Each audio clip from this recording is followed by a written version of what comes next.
Udah di-record belum? Saya buka salam nih. Sudah Bapak, sudah di-record. Assalamualaikum warahmatullahi wabarakatuh. Waalaikumsalam Waalaikumsalam warahmatullahi warahmatullahi wabarakatuh. wabarakatuh. Kita udah memasuki minggu-minggu terakhir ya. Nanti pertengahan Juli udah UAS lagi. Ya, Eh, semoga kita bisa menyelesaikan materi-materinya dengan baik. Dilanjut aja ya, yang mau ini apa yang presentasi. Disilakan Wahyu dan Bu Najifah. Baik Bapak, terima kasih. Terima kasih Bapak. Ya, Siapa dulu Bu Najibah? Saya dulu apa Bu Najibah boleh dulu? Pak Wahyu dulu. Silakan, Pak Wahyu. Assalamualaikum warahmatullahi wabarakatuh. Selamat siang dan salam sejahtera buat kita semua. Terima kasih buat Pak Linovian Lai sebagai dosen pengampu dari mata kuliah di hari ini. Izinkan kami dari kelompok 8 ya. 9 Pak, 9. 9 kelompok 9, saya Wahyu Hardianto dan rekan saya Bu Najibah. Ini membahas teori struktural fungsional konflik dan perubahan sosial. Next. Next. Nah, di sini teori struktural fungsional eh, ada di masyarakat sebagai sistem yang harmonis. Jadi di dalam teori ini ada beberapa sistem di masyarakat yang harus dijaga keharmonisannya antara individual dengan kelompok dan individual dengan individual. Next, Bu. Nah, di sini ada konsep kunci teori struktural fungsional. Yang pertama ada sistem integrasi. Masyarakat dipandang sebagai sistem kompleks yang terdiri dari bagian-bagian yang saling terkait, tergantung satu sama lainnya untuk berfungsi optimal. Yang kedua, ada fungsi institusi. Di sini fungsi institusi adalah setiap institusi atau sosial di mana ada keluarga, pendidikan, agama, ekonomi yang memiliki fungsi sebagai spesifik yang berkontribusi pada stabilitas dan kelangsungan masyarakat secara keseluruhan. Nah, di sini ada keseimbangan sosial. Keseimbangan sosial di sini adalah teori ini fokus pada keteraturan keseimbangan dan kontekstual sosial sebagai fondasi masyarakat yang harmonis dan berkelanjutan. Next, Bu. Nah, di sini ada dua tokoh utamanya, yaitu Emile Durkheim dan Talcott Persson. Nah, di sini ada Emile Durkheim dari filosofis Prancis menekankan pentingnya solidaritas sosial dan kesadaran kolektif dalam menjaga tatanan masyarakat. Ia meneliti bahwa ikatan moral dan nilai bersama mengikat individu dalam satu kesatuan sosial. Nah, di sini contohnya ada beberapa hal yang harus saling keterkaitan, misalnya antara sesama tetangga atau sesama rekan kerja ini harus eh, ber, berharmonisasi. Yang kedua ada Talcott Parson. Talcott Parson ini sosiologi dari Amerika yang mengembangkan model agil untuk menjelaskan fungsi sistem, yaitu adaptation, goal attainment, di mana ada adaptasi. Adaptasi ini di mana kalau di filosofi juga ada di mana kita berdiri di situ adalah langit dijunjung. Yang kedua ada pencapaian tujuan atau integrasi. Nah, di sini ada beberapa hal yang harus berintegrasi antara kita sebagai makhluk sosial satu dengan yang lainnya. Next, Bu.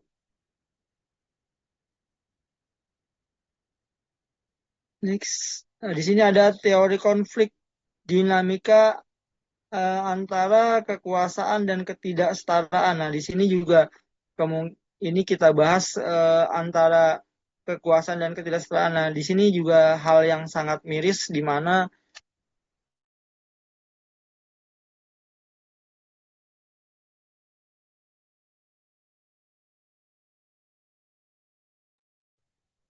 Terputus jaringannya Pak Wahyu.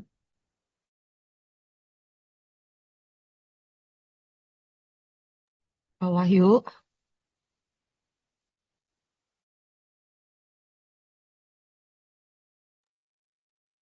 Mungkin boleh dilanjut Ibu Iya, Nazifah. Iya, dibantu Bu saya lanjut. Nazifah. Baik.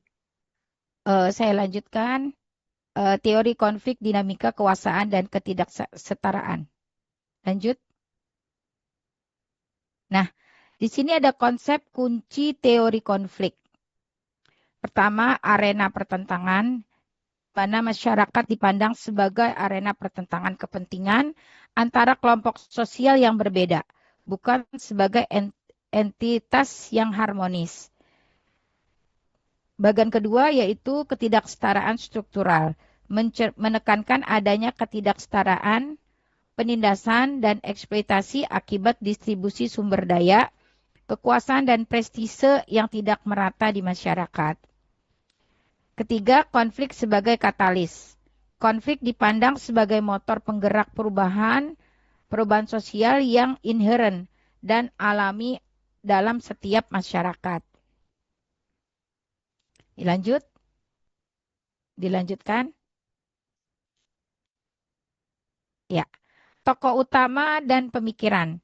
Di sini yang dituliskan yaitu dari pemikiran Karl Marx, mengidentifikasi konflik kelas antara kaum borjuis yaitu pemilik modal dan kaum proletar atau pekerja sebagai inti dinamika sosial.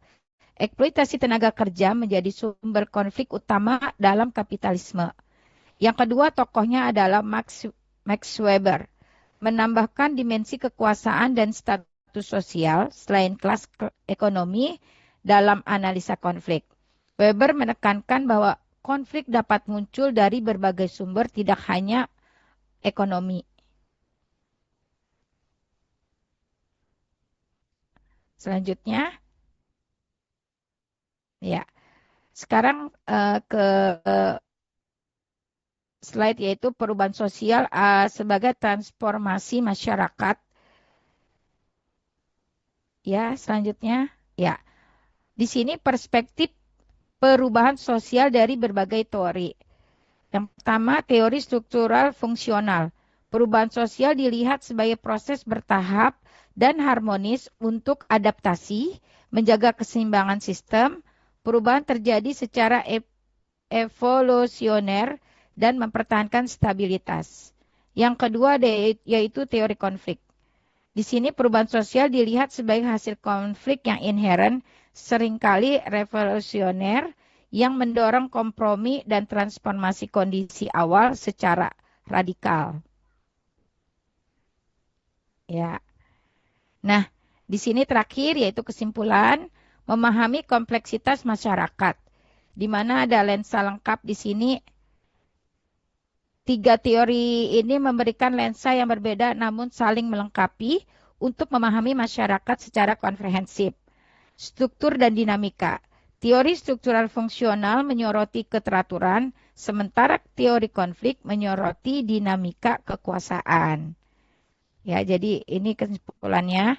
Dan proses evolusi, di mana analisis perubahan sosial menunjukkan bagaimana masyarakat berevolusi melalui proses adaptasi atau konflik.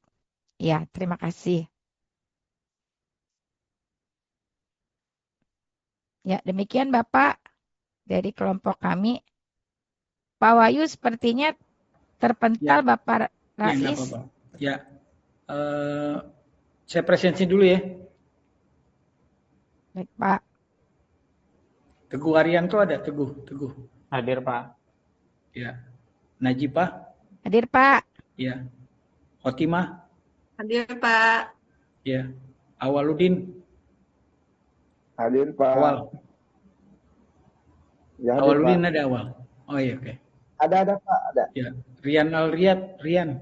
Hadir Pak, hadir. Ya. Hadir. Asdi Saputra, Hadir, Pak. ya. Fatihah, Izin sudah Fatihah. keluar, Bapak. mau keluar ya. Bonita juga keluar ya? Iya, Bonita. Pak. Ya, udah keluar. Petriana Aprilia Cipta, Betri. Hadir, Pak. Iya. Aprilia Dwi Rahmayani. Hadir, Pak. Iya. Nabila Salsabila Salahuddin. Hadir, Pak. Hadir. Iya, oke. Desti udah. Eli Hartikarini. Hadir, Pak. Iya. Neng Enda Pratiwi. Neng? Keluar. Keluar, Pak. Keluar, Pak. Oh, Neng keluar, Neng. Iya, Pak.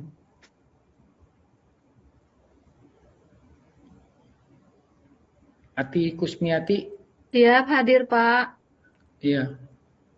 Wahyu Ardianto, temennya Najipah tadi. Ya, Pak. Ya, Kak Bila.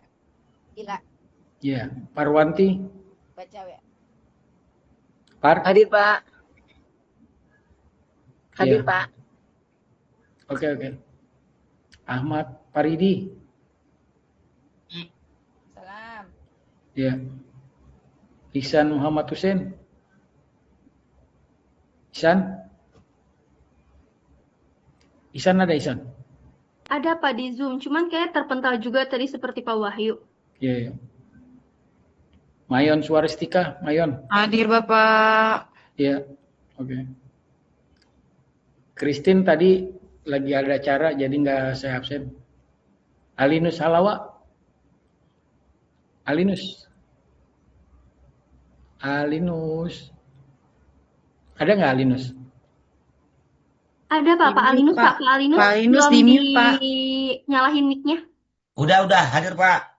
Iya. Oke.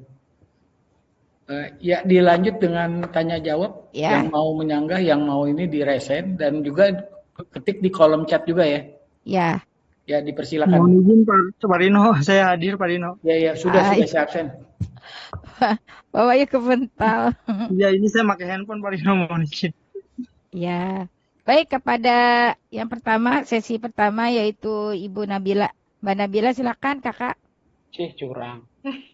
Pak Teguh, maaf ya Pak Teguh, izin ada keperluan lain setelah ini. Ayo.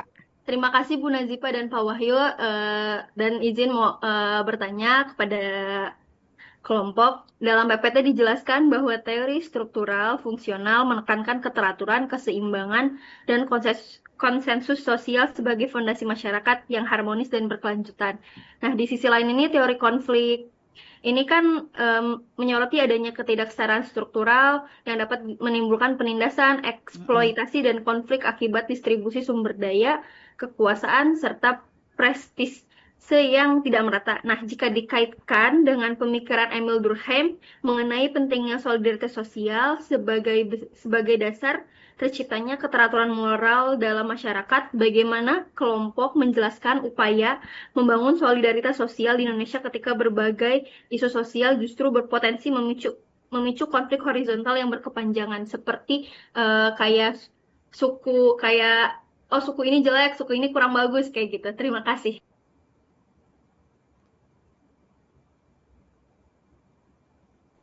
Ya, Kakak Nabila berarti upaya membangun solidaritas ya, intinya.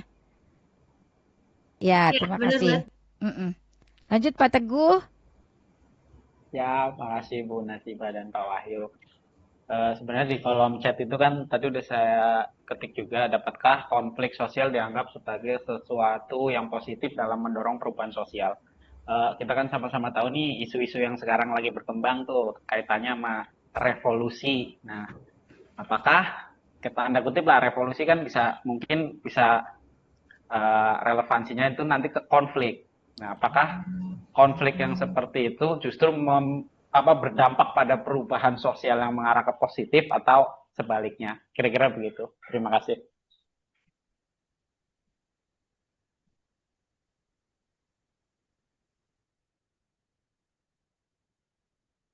Ya baik Pak Teguh, jadi konflik berdampak pada perubahan sosial yang positif, gitu ya Pak Teguh ya? Dapatkah konflik sosial dianggap sebagai sesuatu yang positif, Bu? Ya, Konflik, kita sesuatu ngomongin yang konflik. positif. Nah, Ya, di satu sisi kok kata konflik itu kan udah pasti analoginya, pertentangan. itu tuh. Makasih Bu, kira-kira begitu. Ya, baik. Terima kasih. Ini Bu Li- Bu Lia dulu, Bu Lia. Oh iya, baik terima kasih Bu Nazifa. Saya tadi ngelihat yang konsep kunci teori konflik ya. Nyambung juga nih sama punyanya Pak Wahyu. Kalau di sini saya menanggapinya itu adanya ketidaksetaraan struktural. Apakah itu termasuk dalam seperti praktik orang dalam ataupun privilege-privilege yang misalkan ada orang dalam jadi gampang masuknya, apakah itu termasuk dalam ketidakserataan struktural dan juga dapat memicu rasa penindasan atau eksploitasi di kehidupan nyata. Jadi distribusi kekuasaan gitu loh Bu, memicu rasa penindasan.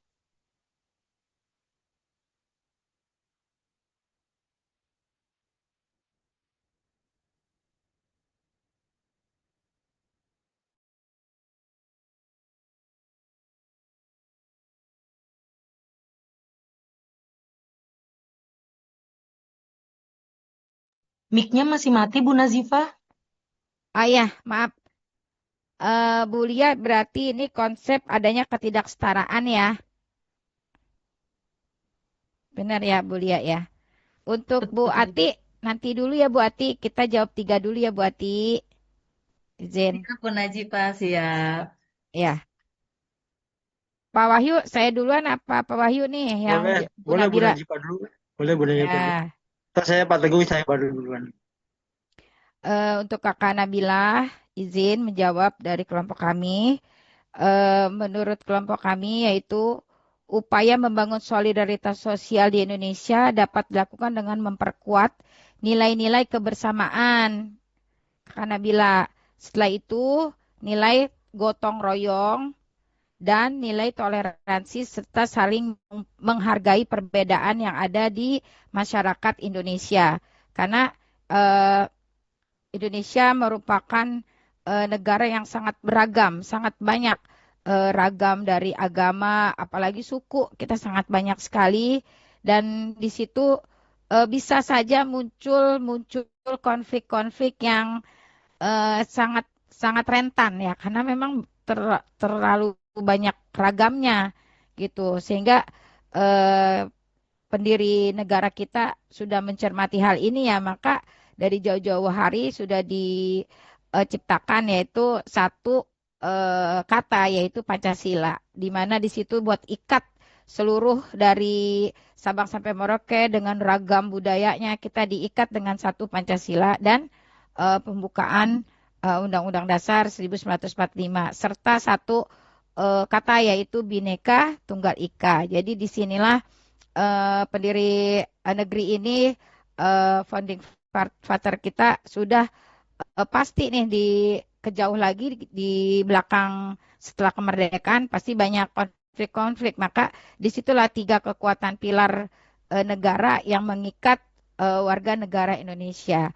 Nah itu tadi dengan adanya 3 untuk menghadapi konflik-konflik ini pertama yaitu tadi sudah dilakukan oleh pendiri negara kita yaitu dengan adanya Pancasila, undang-undang dan Bhinneka Tunggal Ika. Dan yang kedua yaitu dengan nilai-nilai yang tadi saya bilang di Indonesia sudah dari dulu diciptakan nilai kebersamaan atau gotong royong. Itu udah dari dulu ya. Bahkan dulu untuk pindah rumah aja nggak perlu atau bangun rumah nggak perlu pakai biaya itu kan. Kalau sekarang kan di era modern untuk bangun rumah, untuk apa itu pasti perlu jasa dan itu bayar. Kalau dulu zaman dulu ya memang semuanya itu dari khasanah warga. Jadi dari diri pribadi gitu. Sama-sama membangun. Ayo kita gotong royong bersama-sama. Nah, terus dalam perspektif pandangan Emil Durkheim, solidaritas sosial merupakan perekat yang menjaga keteraturan dan stabilitas masyarakat. Oleh karena itu, ketika muncul isu konflik yang horizontal, masyarakat perlu menggarisbawahi satu yaitu musyawarah. Udah intinya musyawarah. Ya, jadi Emil Durkheim tadi kan mengutarakan pandangannya tentang konflik. Nah, kita mensikapinya apabila ada konflik antara suku A atau suku B, sudah dudukkan dua-duanya dan kita dengan jalan musyawarah itu kan sudah diadopsi di sila keempat dan itu sudah menjadi akar budaya kita bahwa mengedepankan tentang musyawarah. Dan apabila hasil musyawarah sudah jadi, sudah ada, maka kita semua harus berlapang dada menerima hasil musyawarah tersebut. Gitu. Nah, jadi di sini peran pendidikan juga sangat penting dalam mensikapi sikap toleransi, empati, dan kemampuan masyarakat untuk tidak mudah terprovokasi. Jadi di sini pentingnya pemerintah dan dimensi-dimensi urutannya itu mengademkan masyarakat. Tentunya masyarakat melihat bagaimana nih dengan adanya isu-isu, bagaimana pemerintah menjawab isu-isu tersebut. Nah, salah satunya sebagai program kita kan fokusnya di pendidikan. Nah, salah satunya adalah dengan adanya konflik-konflik, maka di sekolah dilarang untuk bully, ya pembulian. Jadi di sini sekarang kita sudah ada tim Satgas Ramah Anak. Seperti itu ya, dari yang mulai hal-hal kecil di kelas kita ciptakan suasana kelas yang nyaman, tidak ada bully-bully yang kan bisa saja dengan memanggil nama anak tersebut dengan nama sukunya atau dengan nama-nama yang label-label sehingga terjadilah ketidaknyamanan di dalam kelas. Kan kelas itu miniatur masyarakat. Jadi gurulah yang berpegang peran yaitu untuk hal-hal konflik itu udah kita redam. Ya salah satunya dengan membuat tadi kesepakatan kelas terlebih dahulu. Ya tentunya. Kalau untuk skala besarnya, kalau udah di masyarakat ada konflik-konflik tawuran dan sebagainya, ya itu udah ranah kepada yang lebih bertanggung jawab yaitu pemerintah dalam hal ini dengan adanya ditindaklanjuti oleh kepolisian misalnya. Mungkin itu dari saya pribadi, Kakak Nabila, untuk mensikapi Emil Durkheim tadi, yaitu konsep yang kita ambil yaitu jalannya musyawarah apabila ada konflik. Mungkin Pak Wahyu dapat melengkapi, silakan. Ya, terima kasih Bu Najipa. Mungkin ada sedikit tambahan. Silakan Pak. Teori konflik ini juga sepertinya juga sudah kita alami di sekolah juga Bu. Misalnya dalam penentuan rapat kenaikan kelas. Nah, pada saat rapat kenaikan kelas, pasti ada saja satu siswa atau dua siswa yang mungkin ada beberapa kriteria hal tidak naik seperti tadi yang dibilang Bunda Jipa di pembelajaran sebelumnya, ada absensi yang lebih banyak atau lebih dari 20 misalnya kalau di kriteria kami itu sudah tidak naik kelas. Nah, tapi ada beberapa hal yang harus kita sikapi juga di belakangnya. Mungkin si anak ini membantu orang tua atau mungkin membantu hal yang lainnya. Ini juga dari segi empati kita sebagai guru harus berempati. Nah, di satu sisi kita sebagai guru dan di satu sisi juga kita sebagai empati. Nah, makanya kita harus menjalani musyawarah ini ke beberapa guru. Nah, makanya rapat kerja ini agak sedikit kalau di kami agak sedikit mengedepankan empatinya dibanding nilai-nilai. Karena kalau misalnya nilai sikapnya anak baik, terus anaknya nggak macem-macem, tapi absensinya lebih dari 20 misalkan. Nah, tapi ada beberapa hal-hal yang dinilai aspek penilaian selain dari nilai absen. Mungkin di beberapa hal ada bukan masa, jadi mungkin bantuin orang tua dan yang lainnya. Nah, itu harus kita lihat juga segi empatinya. Nah, ini menjadi pertimbangan bahan kenaikan kelas di musyawarah mufakat. Nah, ini ada hal sisi baiknya. Nah, itulah tambahan dari saya, Bu. Makasih. Assalamualaikum.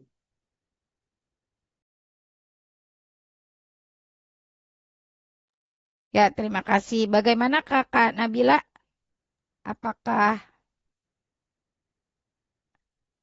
Baik, Ibu. Terima kasih banyak untuk Bu Nazipa dan Pak Wahyu. Mungkin ya, nanti bisa ditambahkan lagi sama dosen Pak Rais. kasih Kakak Nabila kalau sudah bisa menjawab pertanyaannya. Sekarang saya beralih ke Pak Wahyu untuk menjawab pertanyaan Pak Teguh. Pak Wahyu, silakan. Terima kasih Pak Teguh, pertanyaannya luar biasa ini. Cukup bagus menurut saya. Eh, apakah revolusi ini bisa menjadi positif? Jawabannya bisa, Pak. Kenapa bisa? Karena di ini adalah sebagai bahan pertimbangan kita evaluasi mungkin di pemerintahan.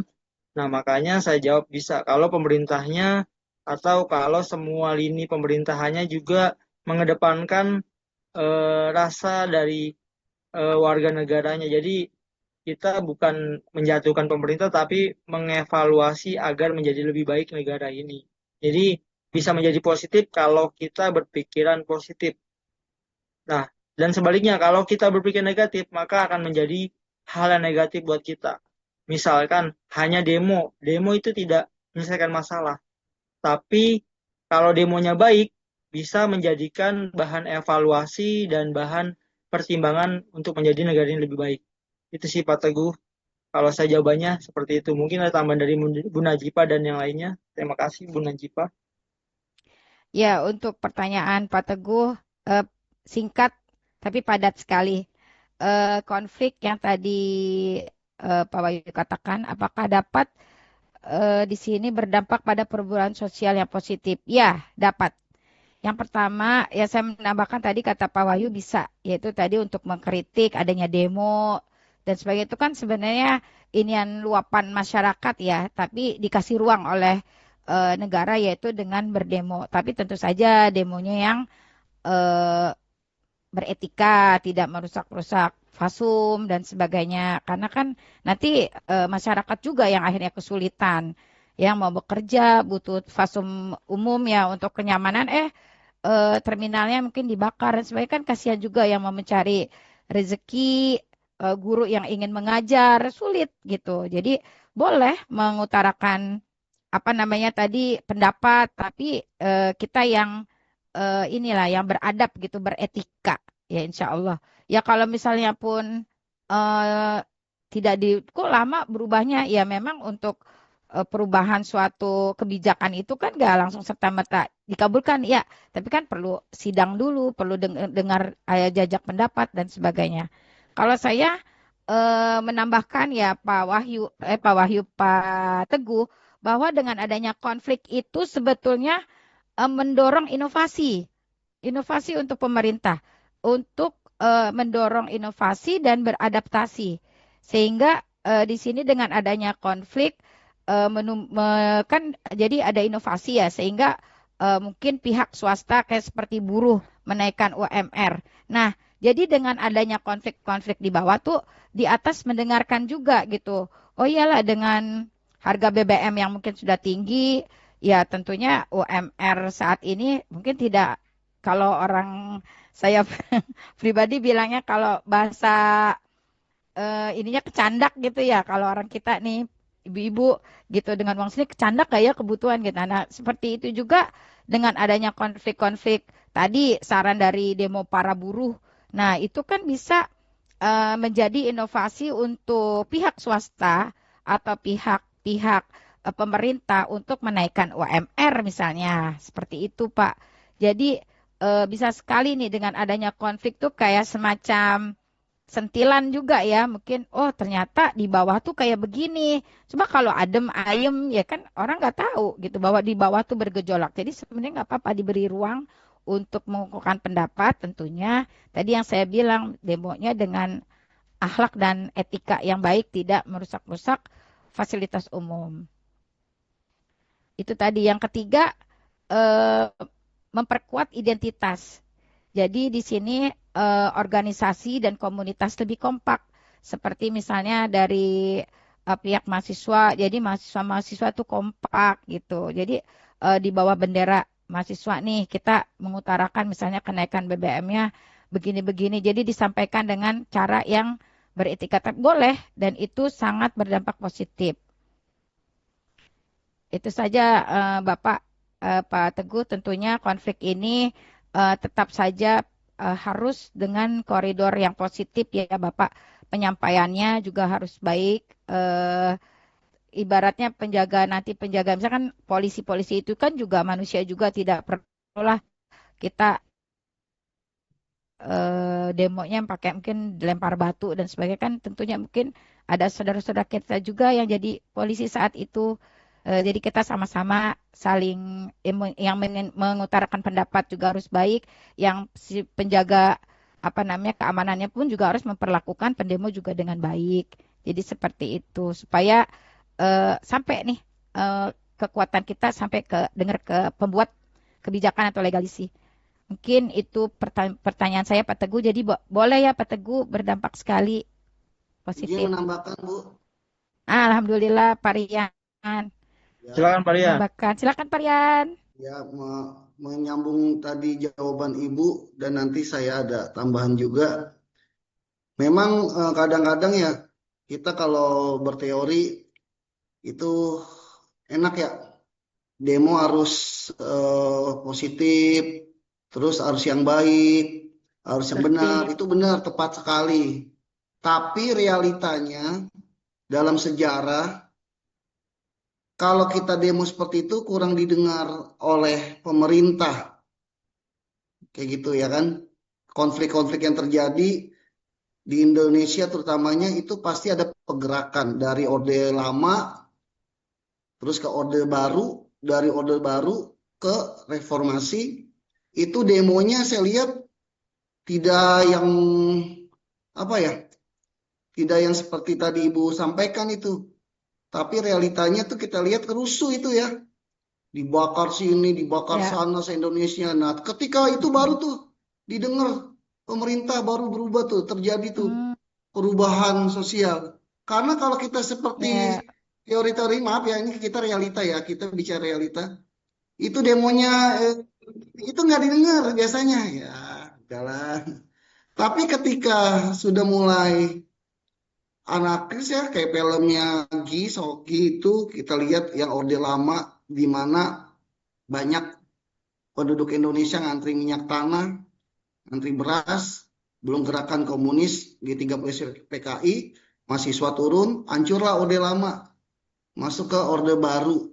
Orde Baru juga tahun 98 reformasi, dengan demo yang udah anarkis itu baru didengar, akhirnya Presiden Pak Harto mundur dan mahasiswa didengarkan.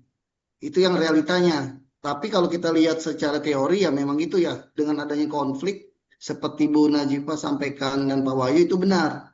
Karena konflik itu terjadi karena adanya ketidakadilan, adanya kesenjangan, terus tidak sesuai harapan, janji-janji palsu ya para politikus ini.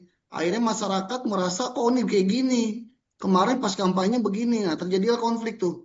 Harga BBM katanya mau gratis, angkot mau disubsidi 100%, sekolah gratis, makan siang gratis. Ternyata pas jadi tidak sesuai, terjadilah demo. Sampai saat ini masih ada demo ya. Yang lebih tepat lagi kalau kita tarik itu di tahun reformasi tahun 98 itu ya. Bagaimana konflik sosial politik mendorong perubahan besar dalam sistem pemerintahan menuju demokrasi yang lebih terbuka. Di lingkungan sekolah, konflik antara siswa guru atau pihak sekolah juga mendapat sarana evaluasi juga. Kita balik lagi. Terus kasus-kasus yang lama ya, kita lihat itu si Budiman, terus si siapa tuh Menteri Budaya, yang dulunya bersuara, ketika mereka dapat jabatan, pada diam juga gitu kan. Balik lagi, nah demo-demo itu pasti mendorong perubahan konflik-konflik itu. Tapi yang saya amati, itu kalau kita bacakan harus dengan positif ya. Harus dengan dialog, musyawarah, mekanisme demokrasi yang benar, yang baik. Tapi realitanya kalau kita kayak gitu nggak didengar. Kenyataannya.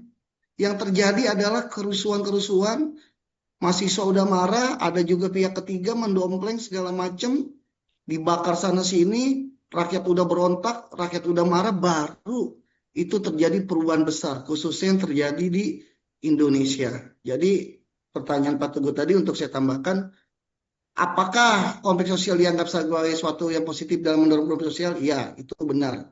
Dengan adanya konflik, kalau rakyat udah marah, rakyat udah bersuara, pasti terjadi perubahan sosial yang positif. Ya, semoga saja nih saat ini nih masyarakat sudah mulai apa ya? Sudah mulai gerah dengan kebijakan-kebijakan pemerintah sekarang. Mudah-mudahan kalau memang demonya positif didengar, alhamdulillah. Kalau enggak ya pasti akan terjadi lagi. Karena khususnya di Jakarta Barat, tadinya aman, sekarang tiap malam ada begal, ada perampokan, terus ada motor hilang. Biasanya di Jalan Arjuna, sekarang udah ke Kemanggisan. Itu menandakan ekonomi masyarakat tidak baik-baik saja. Jadi sudah pantas kalau mahasiswa dan rakyat sudah mulai turun untuk Iya. berdemo ke jalan. Mm-mm. Ya itu aja, Bu. Terima kasih. Assalamualaikum warahmatullahi wabarakatuh. Iya. Mm-mm. Izin menambahkan, boleh?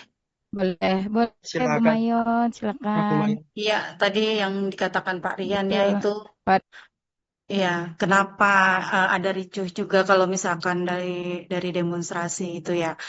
Ya karena kan itu ya disebutnya dengan psikologi massa. Apabila masyarakat berkumpul dalam satu tempat ya, jadi dia tidak mengatasnamakan lagi pribadi, tidak mengataskan lagi individu, tapi udah masuk ke kelompok. Nah, apabila sudah berkelompok, ada sedikit respon atau reaksi yang yaitu emosi atau apa, itu cepat banget menular. Makanya terjadilah yang tadi disebutkan gitu di dalam demonstrasi tersebut, hal-hal yang memang tidak diinginkan terjadi. Nah, bagaimana cara meredam itu semua atau mencegah itu? Salah satunya yang pernah kita lihat juga adanya satu komando.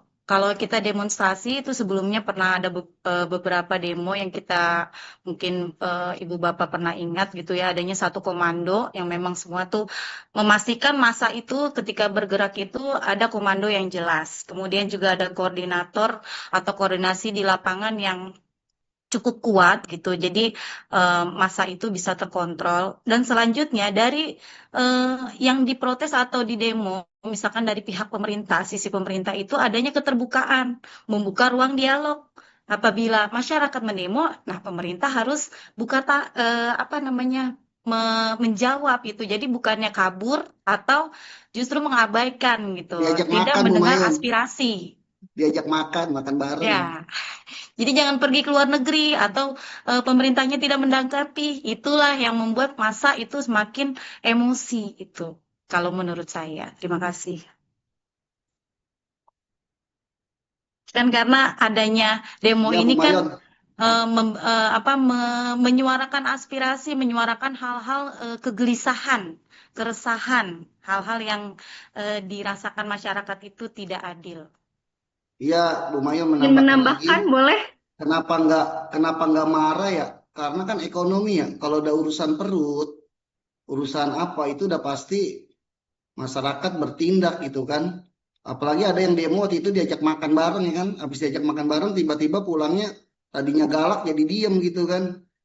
Diajak dialog, makan bareng, tadinya galak, protes, pas pulang jadi mementingkan diri sendiri ya. Seperti itu. Ya, lanjut. Iya, lanjut. Pak. Izin menambahkan boleh Bu Nazifah, kan Boleh, tadi boleh. tulisannya kalau Boleh, misalkan boleh. demo tuh harus teratur gitu kan ya. Lihat Iya. aja si Kamisan yang dari dulu sampai sekarang tidak pernah didengar sama pemerintah kita. Mm-mm. Gitu. Bahwasanya pemerintah itu emang tuli sama masyarakat seperti kita. Mm-mm. Buktinya saja halte-halte yang dibakar itu eh, dari mereka-mereka semua yang memberikan uang lebih kepada masyarakat untuk memecahkan konflik horizontal gitu. Masyarakat lewat masyarakat lagi, bukan masyarakat lewat pemerintah lagi. Terus buktinya saja kalau misalkan kita bersuara seperti Andri Yunus bisa saja disiram gitu sampai matanya buta. Bukti kegagalan pemerintah sih tidak menerima kritis-kritis dari Masukan, masyarakat gitu. kritik. Izin Bu Nabila menyanggah ini ya, saya sanggah. Kalau yang rusuh itu sepertinya ada juga ya. Kita jangan lupakan juga bahwa setiap kerumunan Iya. itu bisa juga disusupi oleh provokator. Nah, ada aktor ketiga nih. Bukan berarti dari kelompok tersebut, Iya. misalkan dari kelompok Manfaatkan. mahasiswa.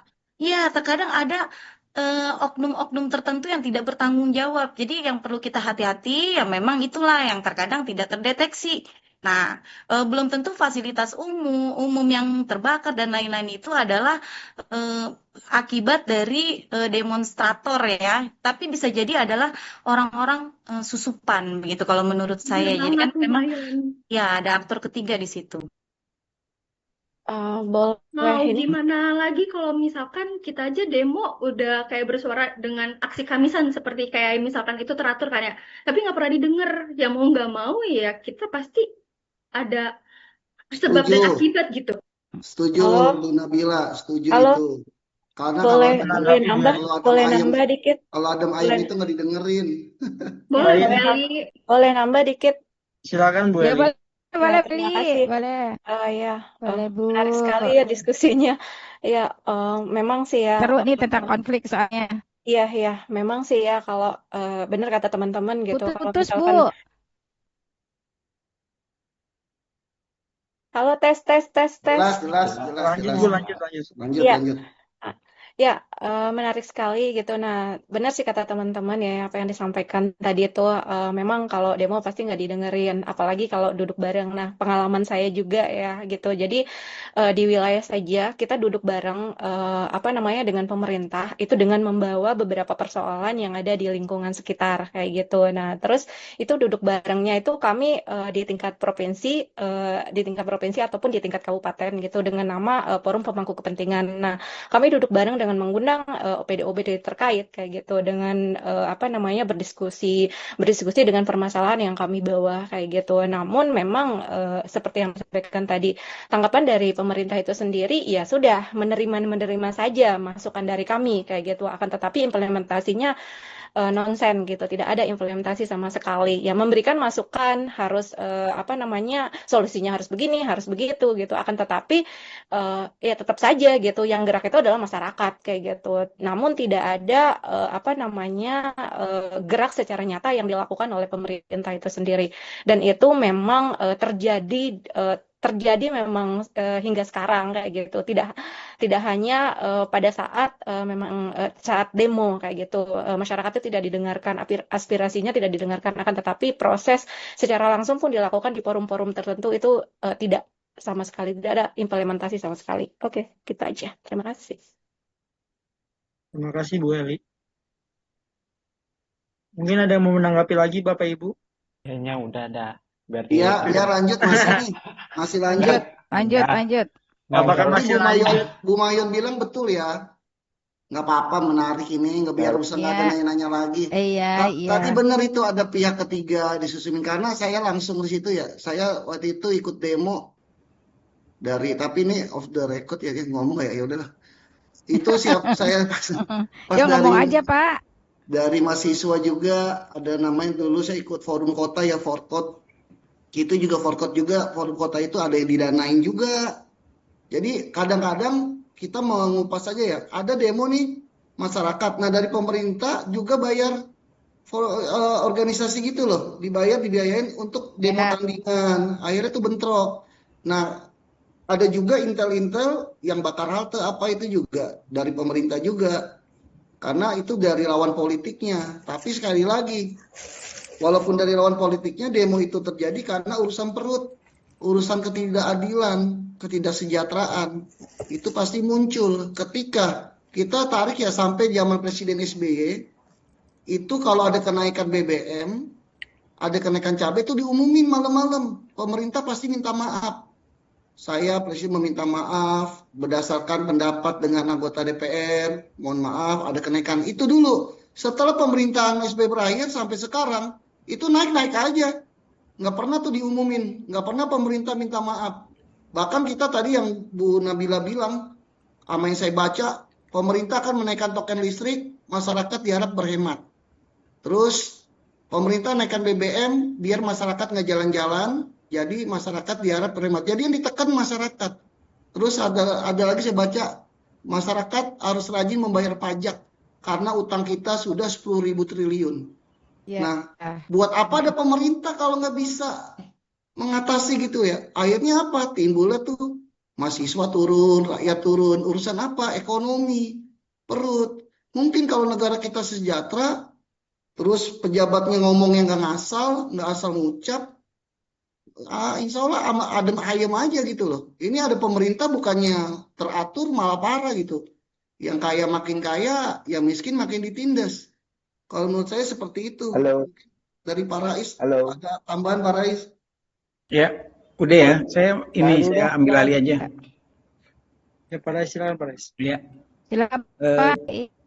ya, jadi teori struktural ini mencakup semua masalah yang ada di masyarakat kita ini, ya, masalah konflik, masalah fenomena budaya, bahasa, sosial manusia yang supaya kenapa ini kita supaya bisa kokoh lah, bisa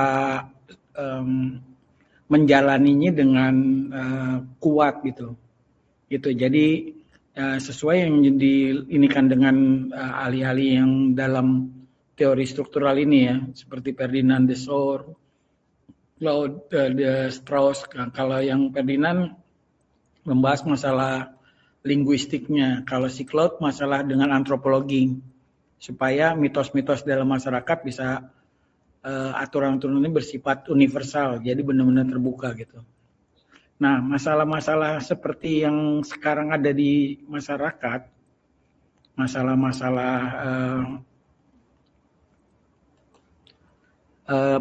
nepotisme itu juga nggak bagus ya. Nepotisme itu menguntungkan hanya kelompok dia aja gitu, tidak dengan orang lain gitu. Itu yang harus kita inikan gitu ya. Jadi jangan sampai ketidaksetaraan atau ketidakmerataan gitu. Itu yang akan membahayakan gitu ya. Jadi jangan sampai kita mendahulukan kelompok kita gitu. Kalau bisa sih bersama-sama gitu. Kita usahakan bersama-sama, jangan sampai segelintir orang aja gitu.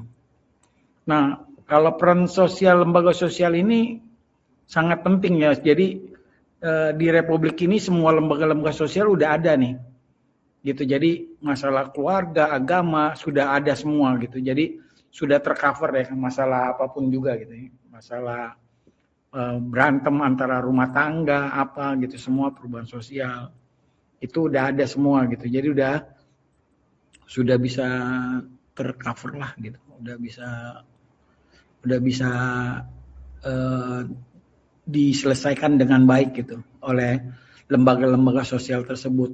Atau terjadinya misalnya fenomena sosial di masyarakat kayak adanya orang-orang pemulung atau orang yang terbelakang, kan dinas sosial juga udah turun gitu. Atau adanya peminta-minta yang kelihatannya masih segar gitu. Itu juga sudah ada semua gitu. Jadi kita lembaga-lembaganya sudah lengkap nih di Indonesia ini. Nggak usah khawatir lagi gitu. Nah, ke masalah keseimbangan juga ini juga baik dia berbentuk penindasan, eksploitasi dan sumber daya yang tidak merata gitu. Itu juga kita sayangkan gitu ya. Karena kenapa? Kalau terjadi penindasan yang rugi kita juga sendiri gitu. Eksploitasi juga begitu gitu.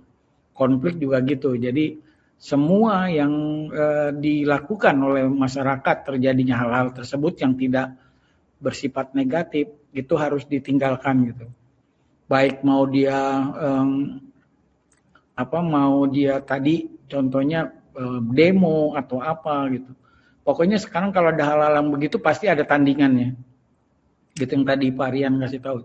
Pasti ada lain lagi gitu. Akhirnya terjadilah bentrok gitu. Itu yang supaya kita menghindari juga sebenarnya gitu. Jangan sampai terjadi hal-hal yang mengakibatkan pecah belah bangsa kita ini gitu. Itu yang harus kita lihat gitu. Jangan sampai gitu ya.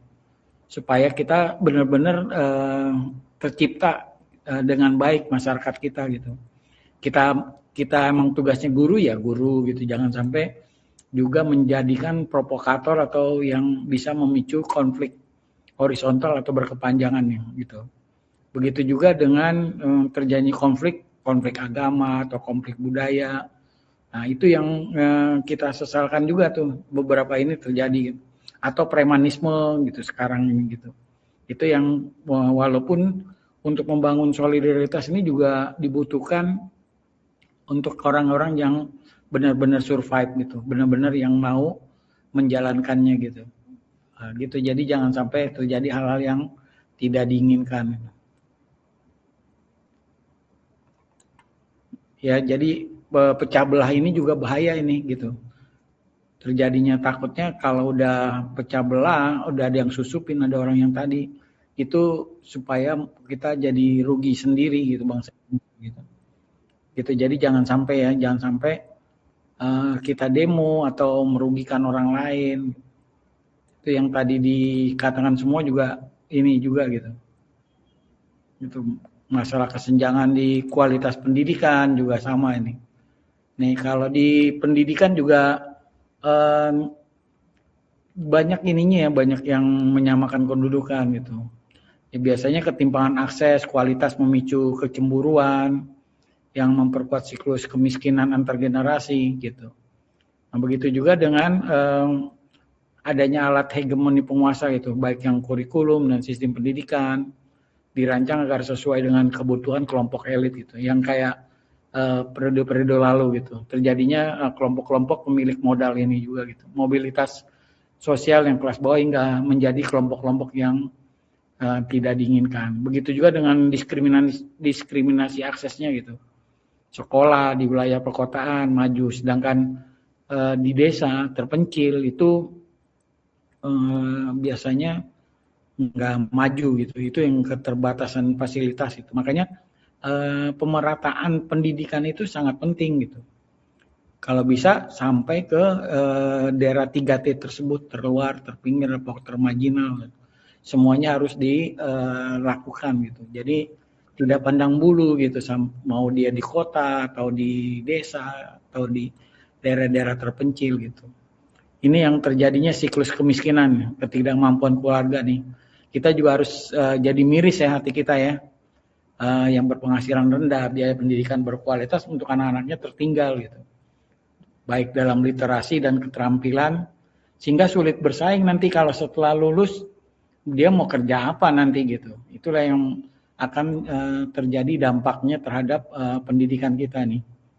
Dampak dari kesenjangan yang sering terwujud berkat penolakan, protes, hingga disintegrasi sosial. Kelompok marginal juga sangat dirugikan oleh kebijakan-kebijakan negara yang tadi disebutkan. Bagaimana sih untuk memutus rantai ketimpangan ini? Pemerintah harus berupaya melakukan pemerataan fasilitas tadi yang tadi saya sebutkan gitu.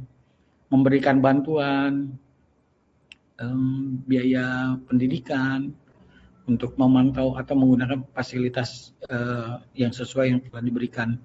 Dan juga memberikan riset-riset atau teknologi-teknologi ini semua gitu.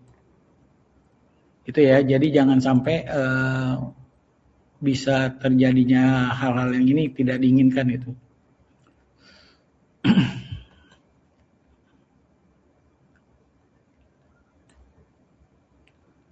Nah, teori struktural ini yang nih yang Bu Elti ke masalah COVID ya. COVID ini jadi 2019 sampai 2021, hampir 2 tahun itu.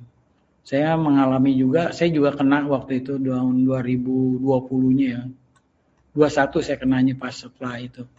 Itu juga hanya di ini, tapi ternyata saya dapat informasi lagi sekarang, ternyata COVID ini dari Amerika itu bohong katanya gitu. Jadi nggak benar gitu. Itu yang kita harus waspadai juga sebenarnya gitu. Tapi saya udah disuntik vaksin sampai yang ketiga juga gitu. Jadi waktu itu sampai akhirnya, tapi kalau abang saya tuh nggak mau, dia tahu bahwa ini akalan-akalan belum ini gitu. Ternyata juga saya baru berita tahun 2026 ini COVID itu juga hanya ini aja gitu, tidak serius gitu. Artinya bukan hal-hal yang benar-benar terjadi gitu.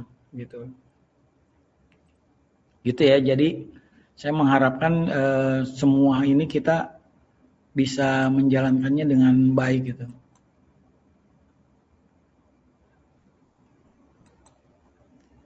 Nah, di contoh lagi kita nih kan misalnya masyarakat kita nih ada yang kaya semakin kaya, miskin semakin miskin gitu. Artinya kenapa? Kesenjangan-senjangan ini terjadi karena memang ketidakmampuan kita sendiri dan pemerintah juga sebagai tokoh atau di belakang yang mempunyai kekuasaan, kebijakan juga harus saling menopang gitu. Jadi konflik yang di sini juga disebutkan nih teori utama dan gagasan dalam mengenai kekuasaan dan masyarakat yang menurut Karl Marx terjadi konflik kelas ekonomi nih gitu. Tadi yang saya bilang nih. Jadi yang kaya semakin kaya, orang udah seperti bourgeois gitu. Bourgeois itu kalau udah kaya dia pamer gitu. Sedangkan yang proletar pekerja kita kasihan lihatnya gitu. Jadi konflik-konflik ini terjadi karena bourgeois mengeksploitasi proletar itu demi keuntungan orang yang bourgeois gitu. Kita harus yang tadi yang berakibat dengan terjadinya revolusi ya untuk merombak sistem itu. Tadi adanya demo. Nah, ini juga karena terjadinya konflik kelas ekonomi. Nah, kalau menurut Max Weber, dominasi yang kita ini adalah memperluas pandangan Karl Marx sendiri mengatakan bahwa kekuasaan tidak hanya berbasis ekonomi itu, tetapi juga status sosial dan organisasi politik.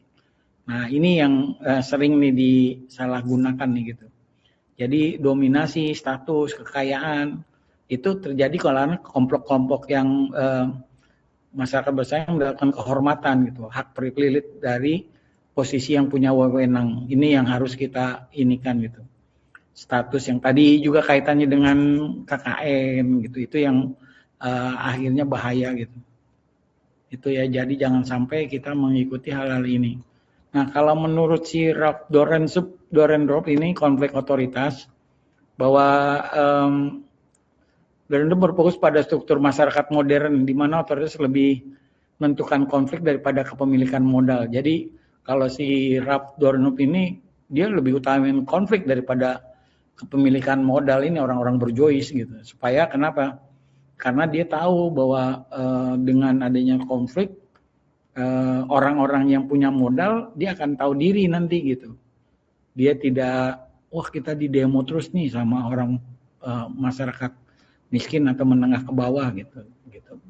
Sama orang yang pemegang kekuasaan gitu ya. Dan mereka juga tunduk tuh pada otoritas kalau misalnya terjadinya pertentangan yang secara terus menerus gitu.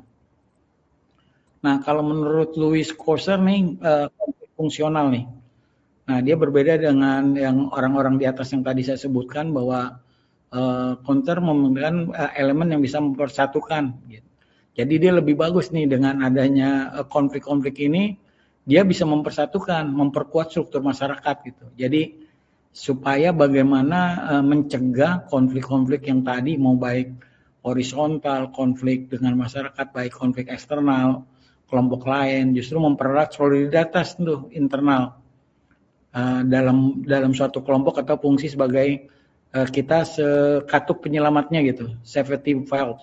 Jadi meredam situasi konflik-konflik tersebut supaya tidak menyebar luas sampai ke daerah-daerah lain gitu. Itu ya, makanya kita belajar dengan teori-teori ini supaya bisa tahu juga gitu. Saya mengharapkan semua bisa mengikuti dengan bijak semua gitu.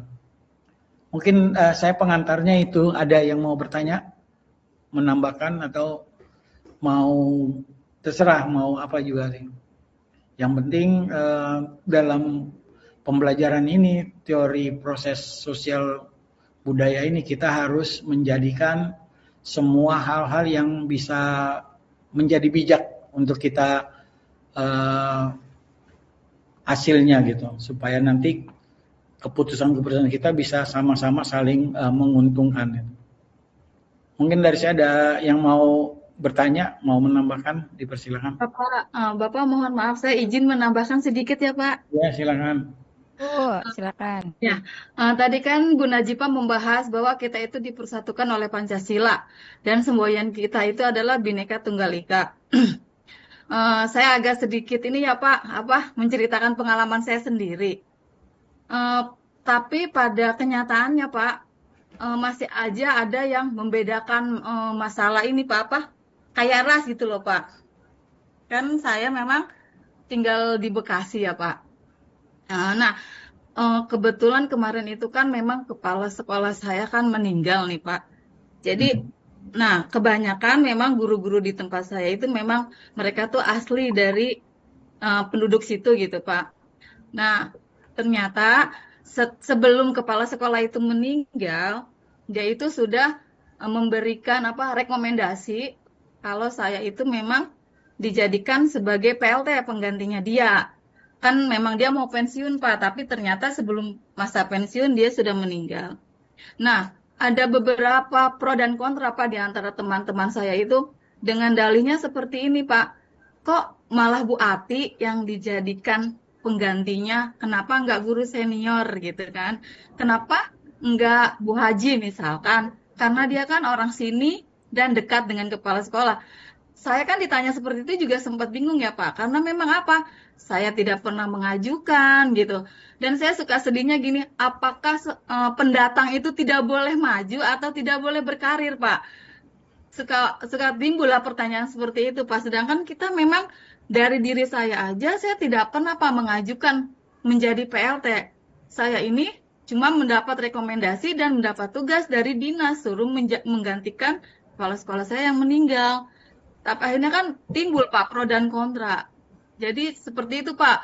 Menyikapinya tuh seperti apa gitu Pak? Kok masih aja ada perbedaan suku itu dibesar-besarkan gitu Pak? Ya, jadi gini Bu Ati, dimanapun juga kita berada, itu like dan dislike pasti ada Bu, suka dan tidak suka. Itu Ibu harus pikirkan semua ya. Ya Pak. Ya, jadi Ibu dengan adanya dari dinas tadi penunjukan, Ibu jalan aja gitu, karena Ibu udah ditunjuk gitu. Dan untuk untuk warga sekitar Ibu yang memang bilang domisili orang sini, kenapa bukan bisa Bapak Ibu bisa datang aja ke dinas, coba tanyakan bagaimana prosesnya gitu. Seandainya memang gitu. Jadi sama-sama enak juga gitu. Jadi dia orang-orang yang melakukan bullying ke kita atau menjelek-jelekan kita, ini nggak perlu ini ya, itu mah biasa Bu, biasa kan orang merasa ketidakpuasan gitu ya Bu ya. Jadi kalau menurut saya sih ya Ibu jalan aja, karena Ibu udah tunjuk memang udah patsunnya gitu. Mungkin ada hal-hal yang menguntungkan Ibu, Bu Ati gitu daripada yang penunjukan yang lain-lain gitu. Mungkin sudah dievaluasi dan dicatat semua oleh dinas gitu. Siapa kira-kira yang akan PLT gitu, atau nanti kalau memang sudah ada penetapan dari dinas, itu bisa jalan lanjut aja gitu. Siapa? Terima kasih. Ditetapkan lebih ya. Ya siapa. Jadi tenang aja, ikutin aja jalan. Kalau emang udah memang Ibu Ati ditunjuk, udah karena memang kepala sekolahnya udah mendahului, ya udah itu kan bukan salah Ibu juga gitu. Dan juga saya juga tidak minta Ibu yang tadi Ibu bilang gitu. Bu, jadi Ibu jalan aja gitu kalau menurut saya gitu. Iya, Pak. Nggak pikirkan nanti juga, tapi Ibu nanti dalam memimpin juga Ibu harus mengakomodir juga orang-orang yang tadi Ibu itu supaya ini. Tapi kalau dia tetap masih tetap ngeyel atau masih nggak bisa diajak kerjasama, ya udah gitu. Biasanya sih akan terjadi hal-hal yang tidak diinginkan gitu. Ya Pak, terima kasih. Jadi Ibu lanjut aja Bu gitu, masih karena memang like dan dislike tuh pasti ada di lingkungan kita Bu. Ya. Orang yang iri, dengki atau semacamnya pasti ada Bu. Jadi lanjut aja Ibu dengan pelaksanaan tugas, Ibu kasih tahu aja SK-nya nih saya udah ada kok dari sebagai PLT gitu. Tapi nanti setelah adanya memang ada keputusan ketetapan atau surat ketetapan sebagai kepala sekolah, nah Ibu jadikanlah Ibu pemimpin yang bisa mengayomi semua gitu, walaupun memang ada yang tidak suka gitu. Siap Pak. Ya, terima kasih arahannya Pak. Iya. Menambahkan Pak, izin Pak. Ya silakan Pak Rian. Ya Bu Ati, menurut saya selama Ibu benar, terus menurut Ibu baik, Ibu jalanin aja. Kalau ngomongin antar suku, antar ini, itu tergantung personalnya orang masing-masing gitu ya. Dimanapun kita berada, ada aja tuh manusia-manusia seperti itu, manusia-manusia berisik. Jadi Ibu nggak usah, selama Ibu punya SK, kuat, yang benar menurut Ibu jalanin.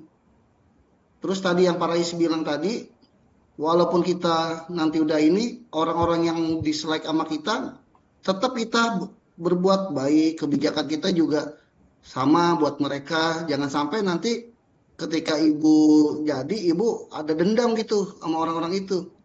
Nah itu jadi kita, menurut saya Bu Ati tunjukin aja kinerja yang bagus, yang baik, yang bijak. Insya Allah kalau mereka nanti hatinya tersentuh, mereka juga akan berpandangan lain, akan berubah. Tapi andaikan mereka nggak berubah, berarti mereka itu punya penyakit hati gitu kan, ngiri atau apa. Nah orang-orang seperti itu nggak bisa kita ubah. Yang prinsipnya gini Bu, yang prinsip saya, kita tetap berbuat baik kepada semua orang, walaupun orang tidak berbuat baik kepada kita. Karena tugas kita, diri kita yang ngatur buat berbuat baik. Tapi kalau orang lain kita nggak bisa atur Bu. Kita mau baik sebagus apapun tetap aja ada. Jadi maju aja terus Bu, nggak usah dengerin yang manusia-manusia begitu ya. Dapat SK, jalani dengan bijak, jalani dengan baik, kuatkan hati. Ingat, kita nggak bisa menyenangkan semua orang, tapi kita bisa berbuat baik kepada semua orang. Kalau saya mah begitu Bu, prinsip saya. Mau diomongin apa juga saya masa bodoh. Menurut saya baik, benar, saya jalanin. Waktu saya dipilih juga jadi wakil juga gitu kan, ada yang nggak suka, tetap saya bantu, saya baik. Bukan berarti pas kita naik, awas ya. Lu kemarin sama gue begini nih. Jangan begitu Bu. Menurut saya maju Bu Ati, semangat. Semangat terus. Ya. Terima kasih Pak Ria. Oke. Bu Ati menambahkan. Ya, siapa yang menambahkan tadi? Saya, Pak Ya. Rais. Untuk Bu Ati, tadi mengenai curhatannya tadi ya, menurut saya karena Ibu sudah ber-SK dan SK itu yang dipegang, maka Ibu lah yang berhak untuk menjadi PLT. Dan mengenai tadi yang ada yang bilang begini, kok kenapa enggak orang aslinya? Ya itu kan memang sudah kebijakan dari dinas dan Ibu tetaplah yang menjadi orang yang paling berhak menurut dinas pendidikan. Dan untuk kinerja, ya Ibu tetap tunjukkan kinerja Ibu. Justru nanti yang tadi bilang begini-begini, nanti justru akan pembelajaran untuk yang tadi negatif terhadap Ibu.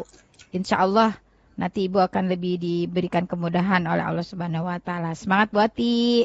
Terima kasih Bu Nazipa. Ya. Bu, ini kepala sekolah apa Bu? Tingkat SD, SMP, SMA Bu?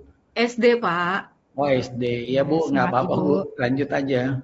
Ya Pak. mungkin demikian materi kuliah hari ini karena bentar lagi mudah azan zuhur.